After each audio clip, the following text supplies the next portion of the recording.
The United Nations Secretary General Antonio Guterres is closely following developments in Zimbabwe's election. He's called on political actors to peacefully settle any disputes through established legal and institutional challenges. In a statement released by his spokesperson, the UN chief expressed concern about a number of issues. Let's go live now to SABC News correspondent in Washington, Sherwin Bryce-Pease, joining us now. Sherwin, hello. Tell us more about the reaction of the UN Secretary General to these election results. Well, Iman, it comes in the context of the United Nations essentially being rather muted in the run-up to these polls last week. We pressed the Secretary General's spokesperson, Stefan Dujarric, last week about whether they had anything to say in the lead-up to this, and he basically said they were looking for a free, credible election that was free of intimidation, and left it at that. So the first real pronouncement we've seen since is in the aftermath of Emmerson Mnangagwa's electoral victory, and Antonio Guterres weighing in late last night through his spokesperson, essentially calling on political leaders and their supporters to reject any and all forms of violence, threats of violence, or incitement to violence, Iman, and to ensure that human rights and the rule of law are fully respected. He also called on political actors to peacefully settle any disputes through established legal and institutional channels, and urged the competent authorities to resolve any disputes in a fair, expeditious, and transparent manner to ensure that the results are a true reflection of the will of the people. And of course, this comes in the broader context of the opposition leader Nelson Chamisa and his Citizens Coalition for Change party expressing their view that this was a blatant and gigantic fraud. So of course, all the alarm bells go off at places like the United Nations, all the alarm bells go off at places like the African Union and regional bodies like SADC, who will now be very concerned to see how this process plays itself out, given the questions that are being raised by various electoral observer missions, including SADC, the European Union, and also individual countries like the United States, Iman.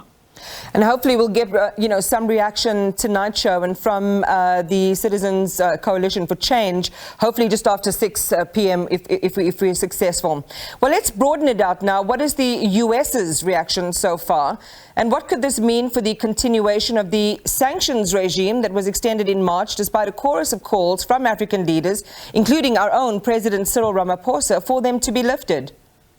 Yeah, you'll remember that this was one of the main agenda items for President Cyril Ramaphosa when he met with Joe Biden in the White House in September last year, which we were there for to cover. And we've heard similar sentiments echoed by African leaders, the chairperson of the African Union Commission, Moussa Faki Mahamat, calling for European sanctions, for US sanctions to be lifted. But Iman, as we saw from President Joe Biden in a letter he sent to the US Congress on the 1st of March this year, he basically explained to Congress what the White House position was on the extension of the sanctions regime that has been in place since 2003. We are in the 20th year of sanctions, targeted sanctions being imposed by the United States against certain individuals within the Zimbabwean government and certain political actors that they deem are responsible for the erosion of the rule of law, particularly in the context of human rights abuses in Zimbabwe. Biden said to Congress in that letter, Iman, that President Emmerson Mnangagwa had not made the necessary and political economic reforms warranting the termination of the existing targeted sanctions program. He talked about the absence of reforms needed to ensure the rule of law, democratic governance, and the protection of human rights, leaving Zimbabweans vulnerable to ongoing repression. Take that in the context of what the U.S. Embassy in Zimbabwe is saying in the aftermath of Emmerson Mnangagwa's victory. They talk about their deep concerns and reflecting the deep concerns that SADC's observer mission has expressed around the fact that the elections fell short of the requirements of the Constitution of Zimbabwe, the Electoral Act, the SADC principles and guidelines governing democratic elections. So what you have here is a buffer for the United States, right? A buffer in terms of what one expects the Zimbabwean government to respond to U.S. Claims of electoral fraud or concerns. The U.S. is saying, well, SADC, your own regional body, is saying these things. So we are essentially echoing what SADC and other regional bodies are saying. And what does this portend for the future possible lifting of sanctions? It certainly doesn't look good, Iman, at the moment, given what SADC and other regional bodies are saying, and the United States now seeking to echo those views.